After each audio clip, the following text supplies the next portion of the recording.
మన దేవుడు మన పాపాలను దూరంగా తీసివేసిన దేవుడు. ఆయన ఉంటుంది, ఆయన దయాదాక్షిణ్యపూర్ణుడు. వండర్ఫుల్ వర్డ్ అన్నమాట.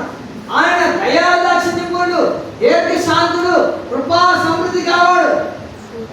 ఆయన దయ లేకపోతే నీ దయలే నీరే నేనేమో పాపం కదా. దేవుడి యొక్క కృపగా మన మీద లేకపోతే, దేవుడి యొక్క దయగా మన మీద లేకపోతే, దేవుడి యొక్క వాత్సల్యంగా మన మీద లేకపోతే మనం ఏమైపోతాం? ఎప్పుడో కాలగర్భంలో కలిసిపోయేవాళ్ళు. కానీ ఆయన కృప, ఆయన యొక్క జాలి, ఆయన యొక్క దయ, ఆయన యొక్క వాత్సల్యం మన మీద ఎందుకు తెలుసా? ఇంకనో నువ్వు పరిశుద్ధిగా జీవిస్తావా, ఇంకనో మనం దేవుడి సన్నిధిలో నిలబడతామని, ఇంకనో దేవుడి వాక్యం చదువుతామని, ఇంకనో దేవుడికి ప్రార్థన చేస్తామని. ఎందుకో ఆయన కృప మన మీద అలాగా వాత్సల్యం చూపిస్తూ ఉన్నాడు. కాబట్టి ప్రియమైన దేవుని బిడ్డలారా, ఆయన దగ్గరే క్షమాపణ, ఆయనే మనం క్షమించేవాడు. మీ సంకటం వలన